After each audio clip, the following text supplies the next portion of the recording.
உனை நான் பிரியேனே.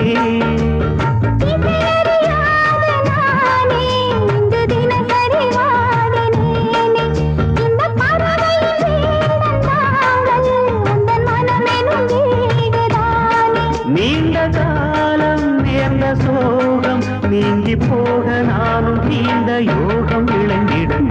ஒரு வாரம் என்று யாரும் இன்றி கண்ணில் இருந்தே. சொந்தமின்றி பந்தமின்றி நானும்